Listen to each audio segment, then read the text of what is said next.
Maxwell very well. कितने आदमी थे? सिर्फ एक। लंगड़ाता कैंगरू 11 अफगान खिलाड़ियों पर भारी, तनतनहा अफगानिस्तान को हरा दिया। 201 रन की इनिंग्स खेली। 292 रन हदफ के ताकुब में ऑस्ट्रेलिया के 91 पर 7 आउट हुए। मैक्सवेल हैमस्ट्रिंग इंजरी के बावजूद अकेले ही टारगेट की तरफ बढ़ते रहे। चेज करते हुए वनडे तारीख की सबसे बड़ी इनिंग्स खेली। इस वर्ल्ड कप की पहली डबल सेंचुरी दाग दी। कप्तान कमिंस ने खूब साथ दिया। 68 गेंदें खेलकर 12 रन बनाए। 8वीं विकेट के लिए रिकॉर्ड 202 रन की शराकत बनाई। मैच के बाद मैक्सवेल ने बताया, रिव्यू पर जब नॉट आउट हुआ तो फैसला कर लिया था, आखिर तक खेलूंगा। ऑस्ट्रेलिया सेमीफाइनल में क्वालिफाई करने वाली तीसरी टीम बन गई।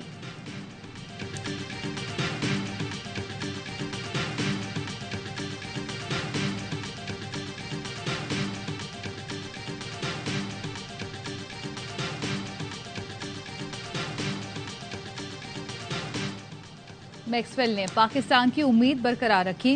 कोई पूछे तो कहना मैक्सवेल आया था। क्रिकेटर्स को गोल्फ खेलना चाहिए। मैक्सवेल ने गोल्फ स्टाइल में शॉट मारे। बासित अली का हर लम्हा पुरजोश में तबसरा। कामरान अकमल ने कहा, अफगान खिलाड़ी गरूर का शिकार हो गए। मैक्सी ने तारीखी इनिंग्स खेली। अजहर अली ने कहा, जब मैक्सवेल को कमर दर्द हुआ तो अफगान बॉलर्स उनको उनके जोन में बॉलिंग कराई और मैक्सवेल ने बगैर पांव हिलाए धुनाई की। मुस्तफा चौधरी अफगान फैन के रूप में खासे रंजीदा दिखाई दिए।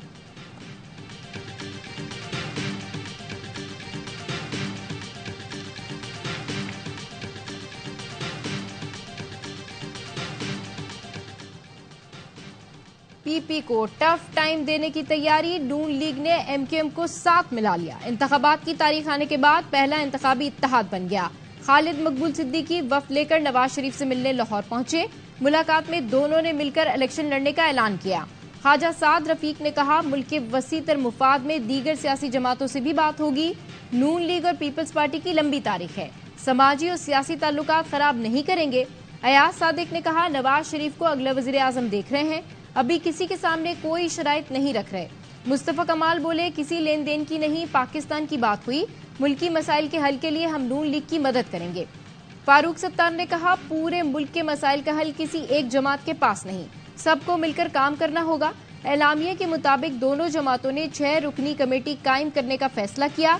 कमेटी सिंध के शहरी इलाकों के मसाइल के हल के लिए जामे चार्टर तैयार करेगी।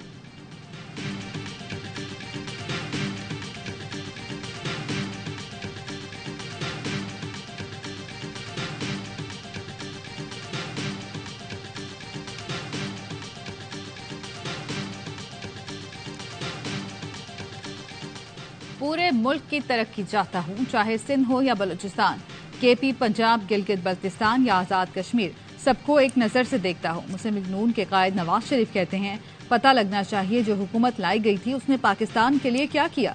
लोगों को ये बताना चाहिए कि उसी जमाने में बिजली, डॉलर के रेट बढ़े, स्टॉक मार्केट क्रैश हुई, महंगाई का तूफान आया, रोटी सब्जियां महंगी हो गई, हमने लोड शेडिंग का खात्मा किया, इसको इतना महंगा कर दिया कि लोग बिल ही अदा नहीं कर सकते।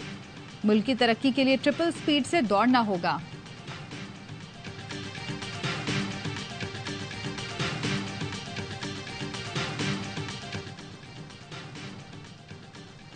इलेक्शन में हमारे खिलाफ खड़ा हूं, बिस्मिल्लाह। आसिफ जरदारी का मुखालिफिन को चैलेंज। घोटकी में खिताब करते हुए कहा, मुकाबला होगा तभी अच्छे नताइज सामने आएंगे। पाकिस्तान सिंध ने बनाया, बचाना भी हमको है।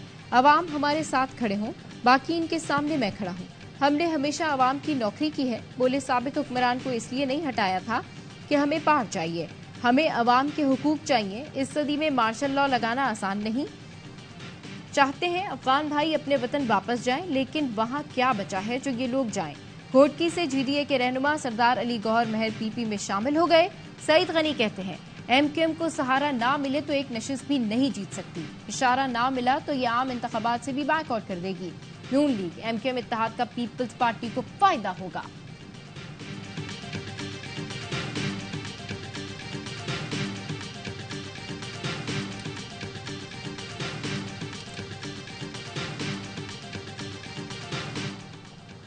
स्मोक की सूरत हाल काबू से बाहर। पंजाब हुकूमत का लाहौर डिवीजन में जुमेरात से इतवार तक छुट्टी का ऐलान। ननकाना, वजीराबाद और गुजरावाला में भी तातील होगी।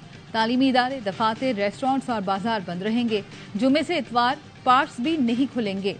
निगरान वजीर आला कहते हैं लाहौर आलूदा तरीन शहर बन गया, सांस और आंखों के मसाइल का सामना है, शहरी घरों में रहें, लाहौर को सांस लेने दें। हुकूमत ये इकदाम हेल्थ इमरजेंसी के तहत कर रही है।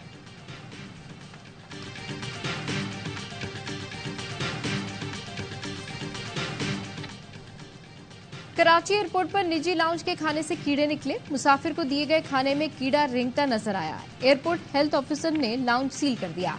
Director general civil aviation authority ने वाकये का नोटिस ले लिया। आला सतह की तहकीकाती कमेटी के जरिए छानबीन कराएं। एयरपोर्ट मैनेजर को तहकीकात का हुक्म। तहकीकाती कमेटी में CAA अफसर, डॉक्टर, बॉर्डर हेल्थ सर्विसेज का एहलकार शामिल होगा। कमेटी 48 घंटे में रिपोर्ट पेश करेगी।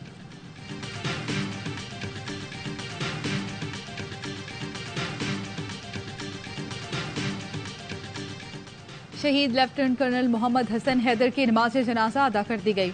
निगरान वजीर आजम, वजीर दिफा और army chief general Asim Munir की शिरकत। Chairman joint chiefs of staff committee और सीनियर सिविल और फौजी हुकाम भी शरीक हुए। शहीद को पूरे फौजी एजाज के साथ इस्लामाबाद में सुपुर्द खाक कर दिया गया। नायक खुशदिल खान, नायक रफीक खान और लांस नायक अब्दुल कादिर की नमाज जनाजा भी अदा कर दी गई। पाक फौज के अफसरान, जवान, अजीज व अकारिब और अहले इलाका की शिरकत। तीनों शहदा आबाई इलाकों में सुपुर्द खाक। शहीद लेफ्टिनेंट कर्नल और तीनों जवान दहशतगर्दों के खिलाफ बहादुरी से लड़ते हुए शहीद हुए थे। ISPR का कहना है शहदा की कुर्बानियां दहशतगर्दी के खिलाफ आज़म और हौसले को मजीद तकवीत देती हैं। दहशतगर्दों के खिलाफ जारी जंग आखिरी दहशतगर्द के खात्मे तक जारी रहेगी।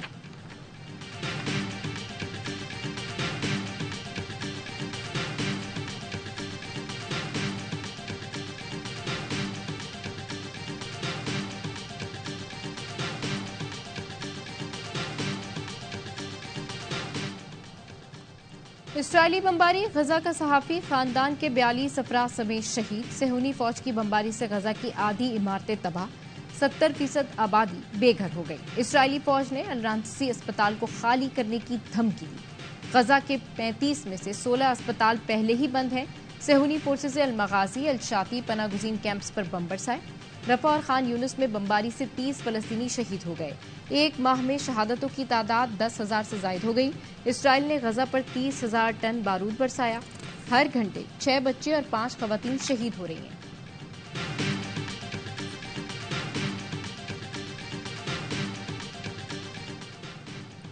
बैतुल्लाहिया में अल-कसाम ब्रिगेड और इसराइली फौज में दू बदू लड़ाई। मुजाहिदीन का 12 इसराइली टैंक और फौजी गाड़ियां तबाह करने का दावा। अल-शाती कैंप के करीब भी घात लगाकर हमला, सेहूनी फौज फंस गए। हमास कमांडोज के हमलों में अब तक 110 इसराइली टैंक और फौजी गाड़ियां तबाह हो चुकी हैं। इसराइली वजीर आजम नेतन्याहू का भतीजा यार नेतन्याहू भी हमास जांबाजों से झड़प में हलाक हो गया। तर्जुमान हमास अबू उबैदा ने इसराइली वजीर आजम को मुखातिब करके कहा, तुम ये सोचकर बेवकूफ न बनो कि खौफनाक कत्लेआम करके हमें कमजोर कर दोगे। हमारा दर्द तुम्हारे चेहरे के खौफ से जाहिर होगा।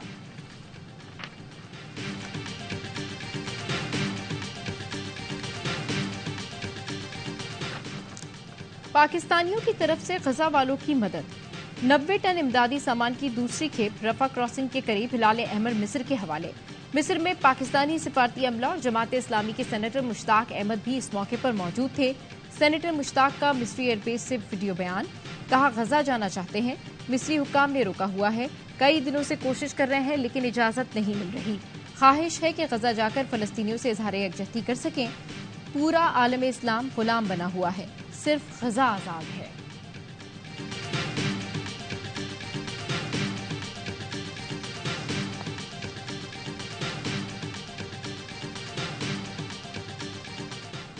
स्पेशल इन्वेस्टमेंट काउंसिल के ज़ेर एहतमाम दुबई में 3 रोज़ा पाकिस्तान इन्वेस्टमेंट रोड शो इख्तिताम पजीर। रोड शो मईशत के अहम शोबों में आलमी सरमायाकारी को राग़िब करने के लिए मुनाकिद किया गया। बड़ी तादाद में आलमी ताजरों सरमायाकारों को तकरीब की जानिब राग़िब किया गया। ISFC के तहत पाकिस्तान में सरमायाकारी के मौक़ों को उजागर किया गया। इन्वेस्टर्स को SIFC प्लेटफॉर्म के जरिए सरमायाकारी का माहौल तब्दील करने का बताया गया। पाकिस्तानी फर्म्स ने मुख्तलिफ सेशंस में अपनी प्रोजेक्ट और तरक्की की हिकमत अमली पेश की। ज़राअत, तवानाई, कानकनी और IT समेत मुख्तलिफ शोबों में दस्तयाब मौक़े की निशानदही की गई।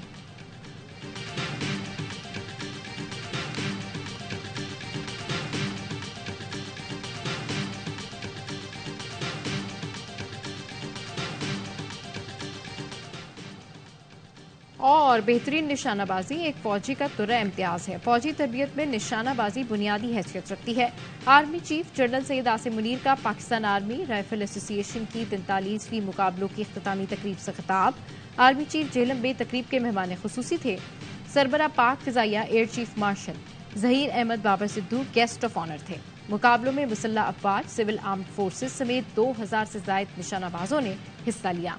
पाक फौज ने चारों कैटेगरीज के मुकाबले जीत लिए। पाक बहरिया दूसरी और पाक फिजाइया तीसरी पोजीशन पर रही। आर्मी चीफ और एयर चीफ ने ट्रॉफीज, अवार्ड्स और मेडल तकसीम किए।